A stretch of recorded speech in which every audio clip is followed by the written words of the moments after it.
Buenas tardes, hermanos, el Señor les bendiga. Como siempre, en los días jueves, estamos reflexionando en el estudio a Segunda de Pedro. Y en esta oportunidad nos corresponde meditar en Segunda de Pedro, capítulo 1, del versículo 19 al 21. Les invito a buscar su Biblia y abrir ese pasaje en el cual, después de un momento, le daremos lectura. Entonces, Segunda de Pedro, capítulo 1, del versículo 19 al 21. En este momento vamos a reflexionar en una palabra que lleva por título la antorcha que alumbra en lugar oscuro. Veremos cuál es la antorcha que alumbra el lugar oscuro. Pero antes de entrar en la lectura de los pasajes de hoy, quiero recordar un poquito el contexto anterior. Bueno, en los versículos que ya hemos visto en la semana pasada, Pedro enfatizaba como prueba de la venida de Cristo el hecho de que él fue un testigo visible de Cristo en el monte de la transfiguración. Cuando visible, cuando él estuvo presente en esa teofanía gloriosa de Jesucristo, y cuando también, por otro motivo más, porque él escuchó la misma voz de Dios, que decía: este es mi Hijo amado en quien tengo complacencia.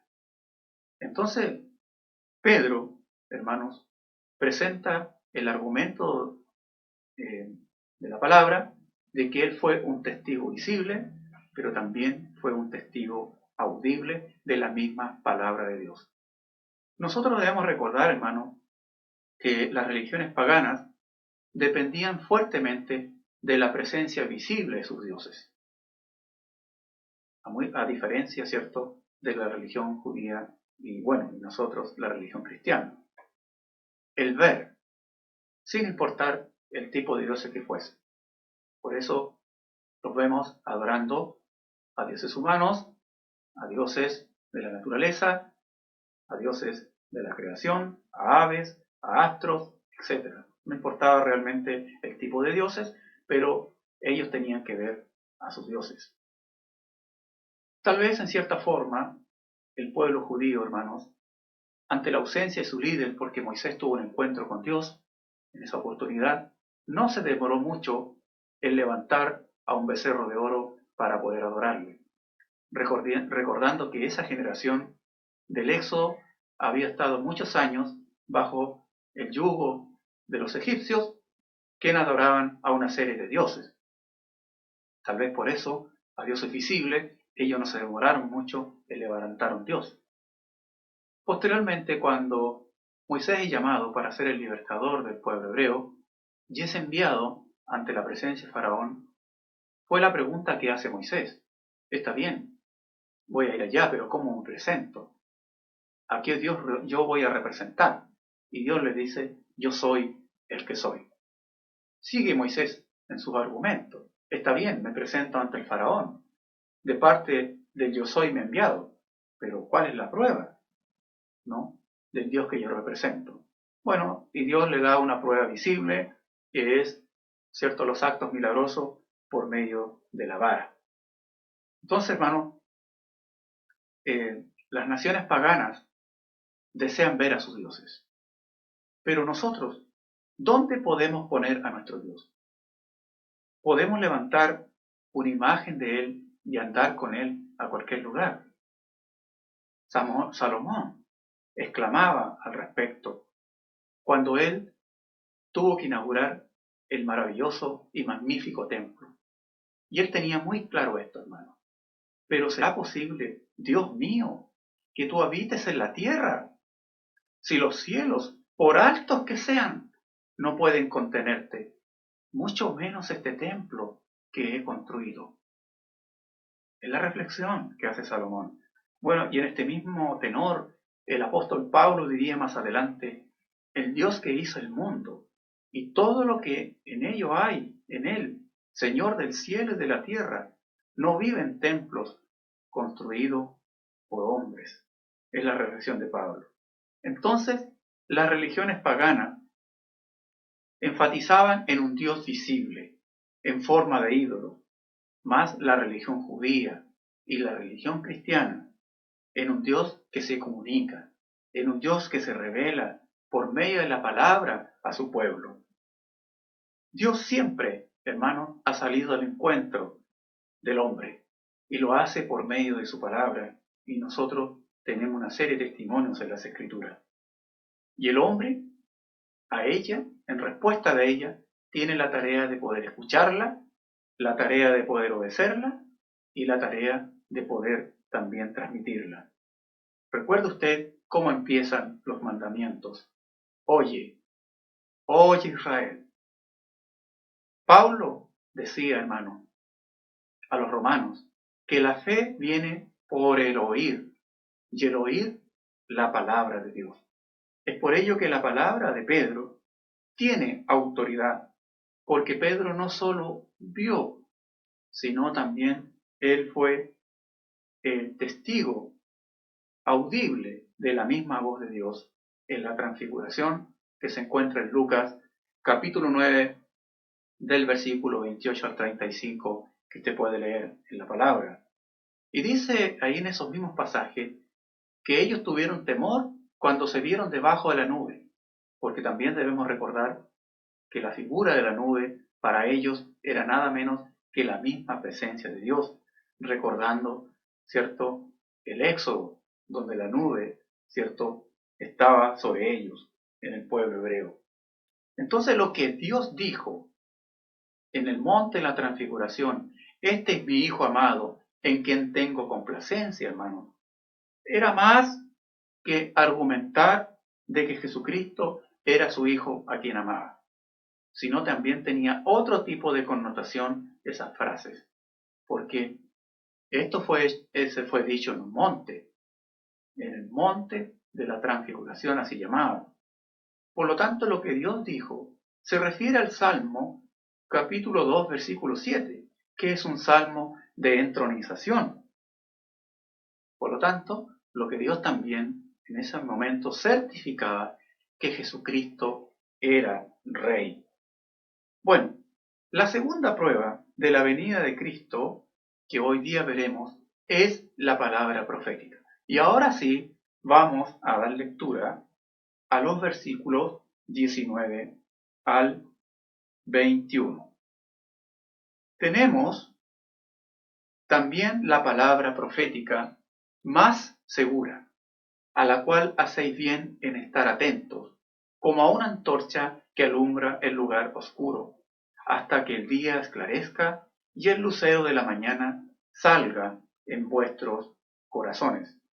Entendiendo primero esto, que ninguna profecía de la Escritura es de interpretación privada, porque nunca la profecía fue traída por voluntad humana, sino que los santos hombres de Dios hablaron siendo inspirados por el Espíritu Santo. Retrocedo un poquito para, hermano, hacernos la pregunta. ¿A qué se refiere Pedro con la expresión tenemos también la palabra profética más segura? ¿Cuál es la palabra profética más segura? ¿A qué se refiere?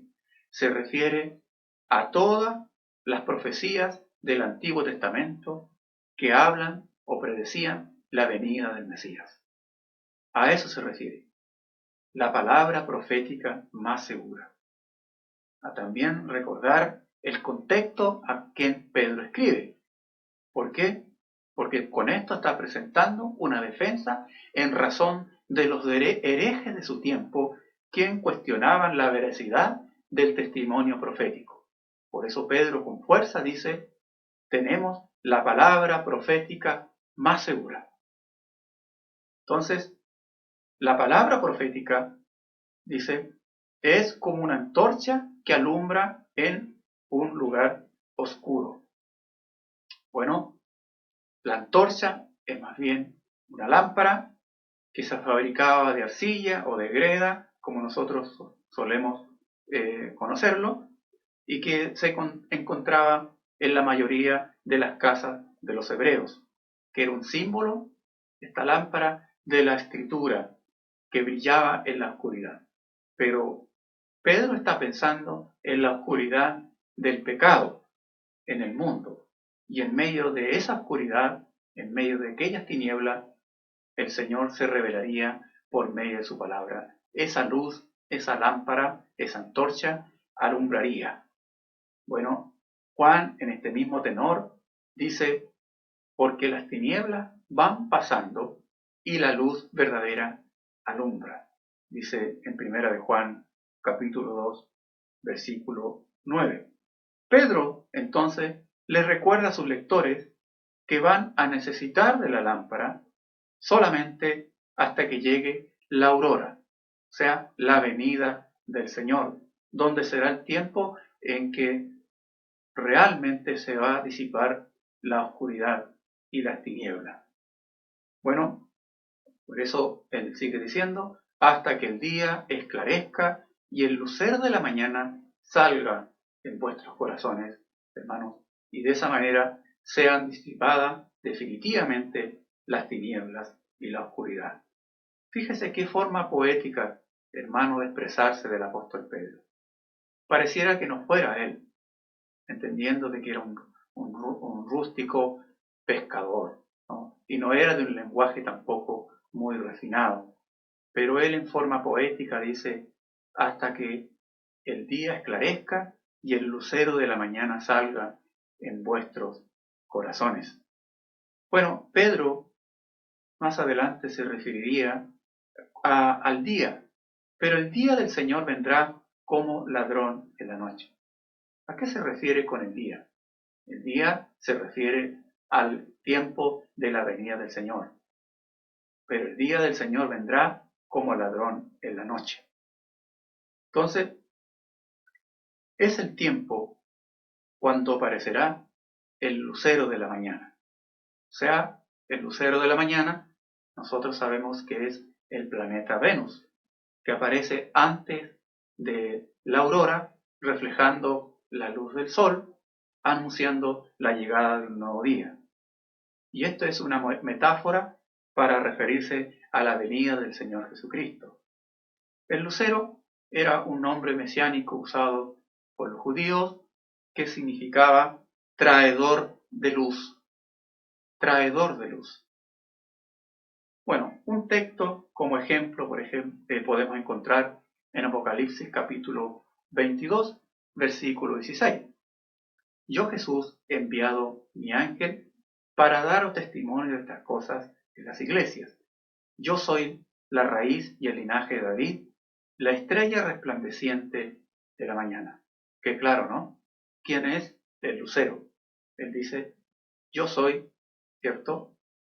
La raíz y el linaje de David, la estrella resplandeciente de la mañana. O sea, el lucero, o sea, Venus. La venida de Cristo brillará en los corazones de los fieles, disipando toda duda y disipando toda oscuridad que en ese momento quede.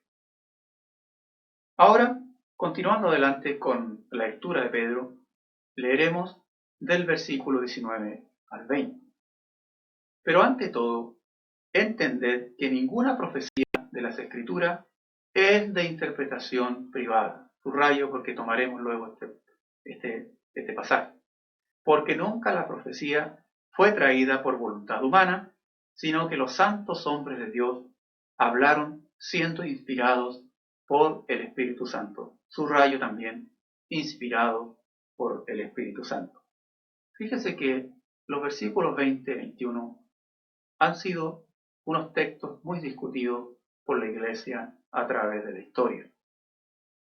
Tanto así que de hecho los versículos 20 al 21 constituyen prácticamente la apología de la Iglesia católica, apostólica y romana. Cuando dice que la Escritura es de interpretación privada, ellos argumentan que o sostienen de que la interpretación bíblica solamente es de autoridad de sus dirigentes, de sus líderes religiosos. Entonces ellos piensan que el creyente en forma individual, en forma privada, no tiene la habilidad para interpretar la profecía, sino que solamente bajo el liderazgo eclesiástico. Por eso el sacerdote, los curas, son los que leen el pasaje y los demás escuchan, y ellos solamente son los que lo interpretan. Los demás nos llevan la Biblia como nosotros solemos hacerlo. Pero Pedro, con la interpretación, con la frase interpretación propia, no está poniendo restricción en cada creyente en forma particular para leer la palabra y para poder interpretarla, ¿no? Ya nosotros hemos sido testigos en muchas oportunidades de cientos de personas que se han convertido por el hecho de leer la palabra de Dios y han sido traídos a Cristo por medio del Espíritu Santo. También, ¿cuántas personas han dado testimonio que en tiempos muy difíciles, en tiempos de quebrantamiento, solamente con el hecho de leer la Biblia, incluso algunos han sido salvados del mismo suicidio, ¿no? Entonces, sus vidas realmente, a través de la lectura de la palabra, cobraron sentido nuevamente y no necesitaron la interpretación de un líder eclesiástico. Entonces, en esto nosotros no concordamos con la Iglesia Católica Apostólica Romana, que toma estos pasajes como que solamente su liderazgo son los encargados de interpretar la palabra y no el pueblo. De hecho, lo tuvieron escondido por muchos siglos. Aparte que también, en el caso nuestro, los reformadores enseñan que los creyentes son libres de interpretar la palabra sin la reglamentación de la Iglesia. Sin embargo, hermanos, en este aspecto, nosotros creo yo que tenemos que ser imitadores de los bereanos de Hechos capítulo 17, versículo número 11, porque ellos escudriñaban la palabra para ver si las cosas que los líderes eclesiásticos les decían eran o no verdaderos. Dice en Hechos 17:11, recibieron la palabra con toda solicitud, pero luego dice, escudriñando cada día las escrituras para ver si estas cosas eran así. Bueno, por lo tanto, las interpretaciones personales deben concordar también con las enseñanzas de la Iglesia, porque también puede ocurrir un peligro, ¿no? En la interpretación de la palabra en un individualismo exagerado. Por lo tanto, también tiene que concordar la interpretación de los pasajes bíblicos con lo que enseña también la Iglesia, porque también por eso nosotros vivimos en comunidad, ¿no? Por eso nosotros nos edificamos y estamos juntos y nos congregamos.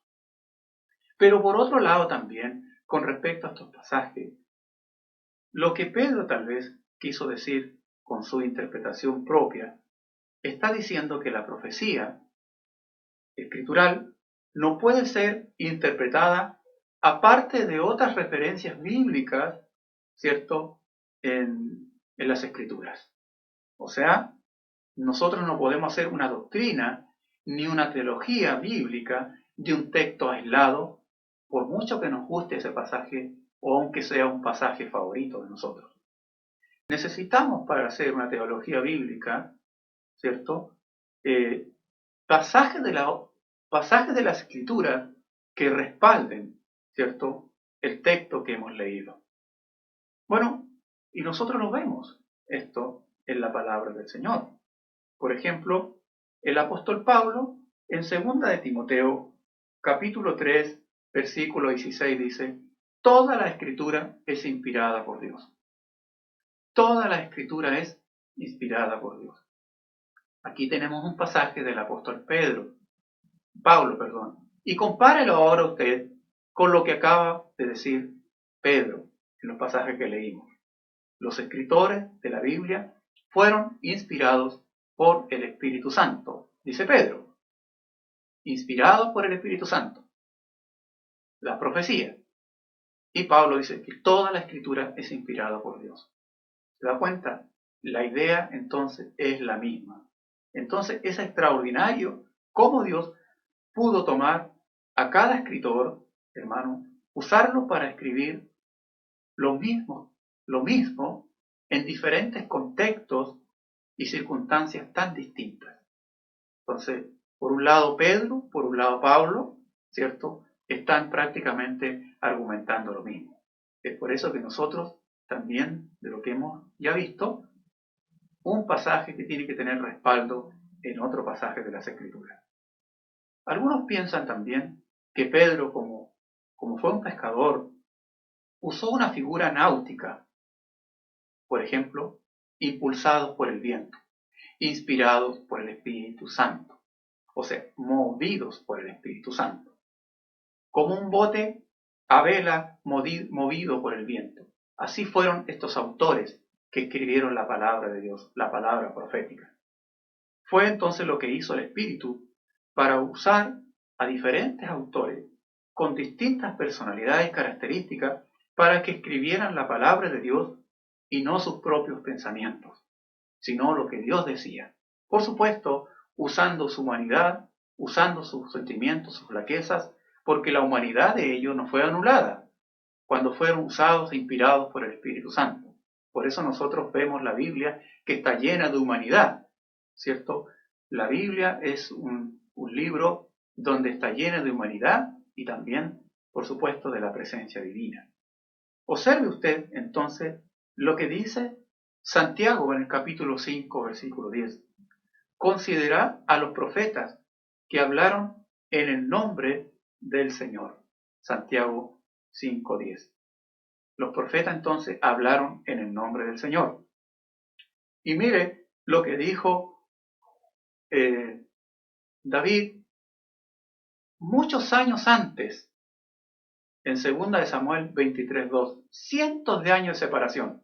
El Espíritu de Jehová habla por mí, su palabra está en mi lengua. O sea que los autores, los escritores, no hablaron lo que ellos pensaban, sino lo que el Espíritu Santo les inspiraba por medio de la palabra. Por lo tanto, hermanos, tenemos esta palabra profética, como dice Pedro, como la más segura. Y fíjese, hermanos, que aproximadamente 330 profecías del Antiguo Testamento sobre la primera venida de Cristo se cumplieron literalmente. Eso, ¿cómo se puede lograr? Solo es posible por medio de la intervención divina, hermano, porque ninguna mente humana habría podido ser capaz de predecir o adivinar tantos detalles durante tantos siglos. Solamente ocurre esto por la intervención del Señor. Entonces, resumiendo lo que Pedro ha dicho. Primero, él tenía plena autoridad en lo que estaba diciendo porque había sido testigo visible de la gloria de Cristo y también había sido testigo, ¿cierto?, audible de la misma voz de Dios que fue quien dijo: este es mi Hijo amado en quien tengo complacencia. Bueno, y fue lo mismo que le ocurrió al apóstol Pablo, debemos recordar, en su conversión en camino a Damasco, cuando, ¿cierto?, tuvo ese encuentro glorioso con el nuestro Señor Jesucristo, que le dejó un tiempo ciego, y también él oyó la voz de Jesucristo, que incluso se identificó: yo soy Jesús, a quien tú persigues, él dice. Entonces de esa forma ocurre su llamado. Entonces, ambas experiencias, tanto de Pedro como de Pablo por Jesús, fueron visibles y audibles. Bueno, pero a través de la historia, muchos hombres de Dios y muchas mujeres de Dios han creído en Él sin haber tenido ninguno de estos encuentros maravillosos que tuvieron estos dos hombres de Dios. Primero, no tuvieron un encuentro teofánico, ni tan glorioso de la presencia de Jesús, ni tampoco tal vez escucharon la voz de Dios del cielo, pero sin embargo, por convicción, estuvieron incluso dispuestos a ir a la muerte por la causa de Jesucristo.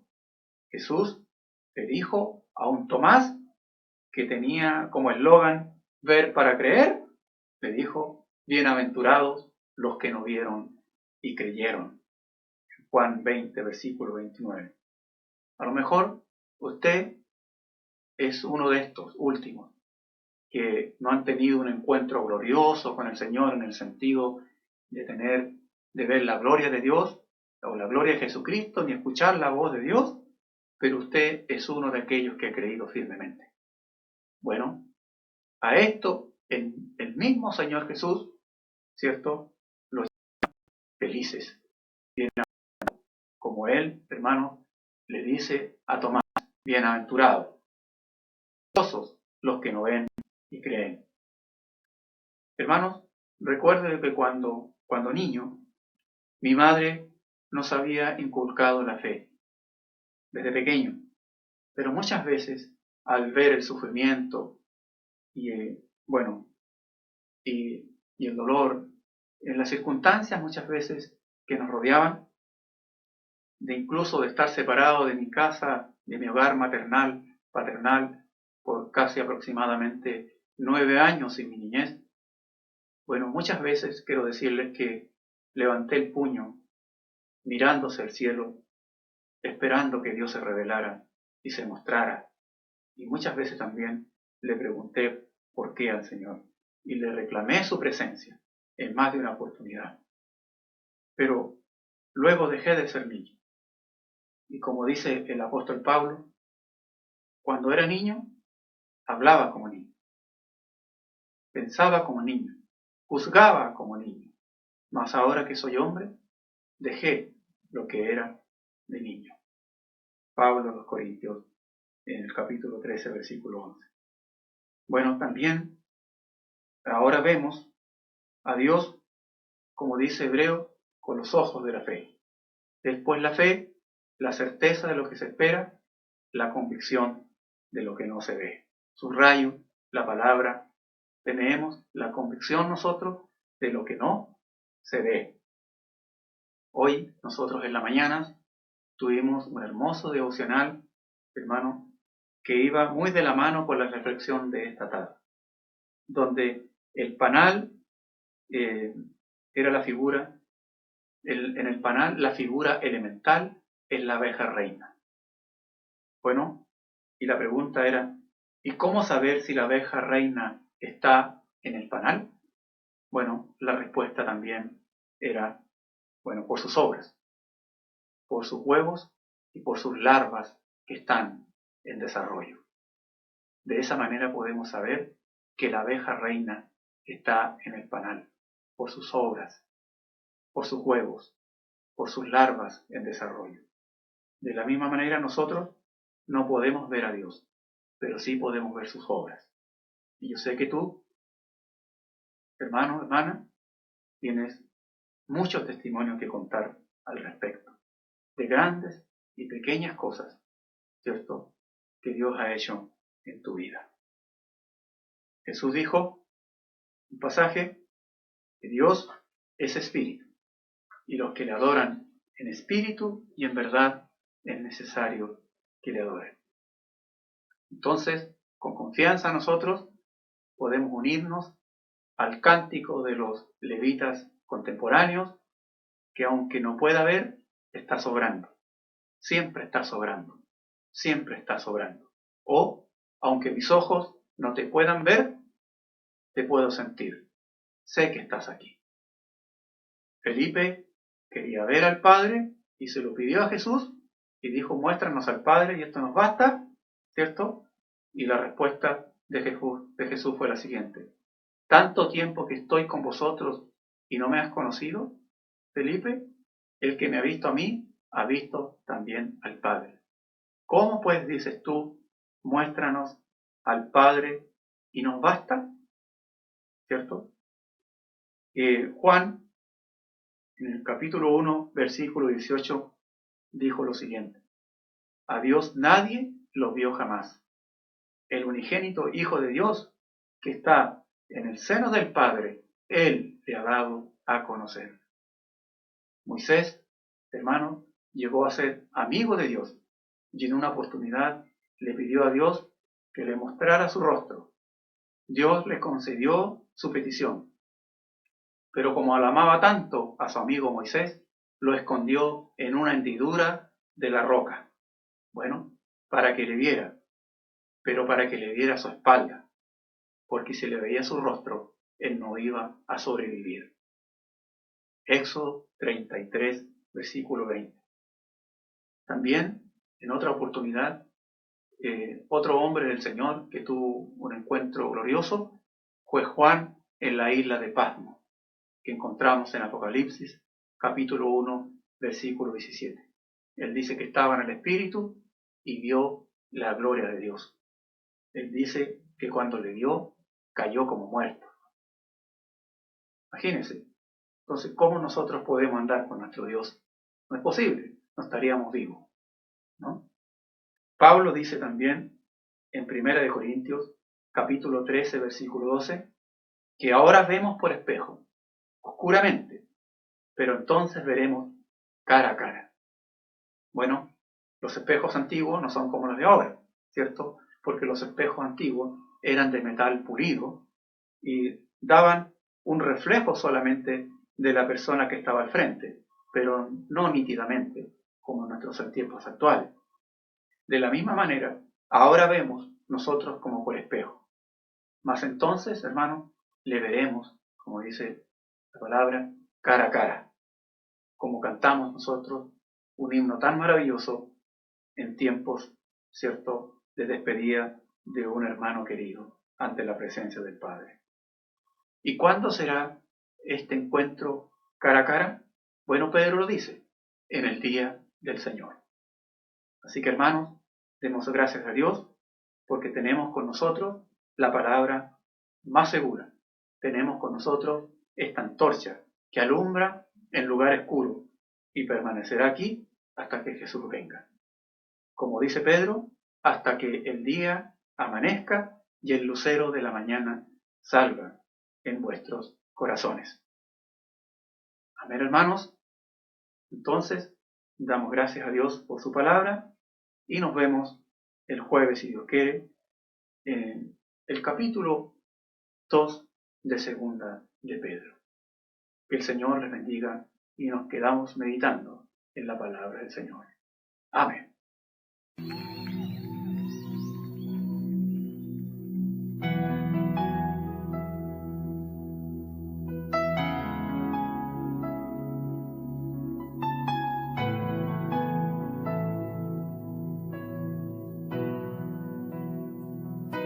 Aunque mis ojos no te puedan ver, te puedo sentir, sé que estás aquí. Aunque mis manos no pueden tocar tu rostro, Señor, sé que estás aquí.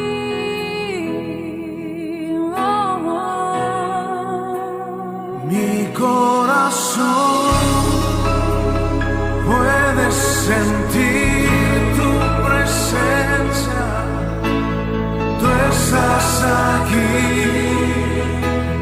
tú estás aquí. Puedo sentir tu majestad, tú estás aquí. Estás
estás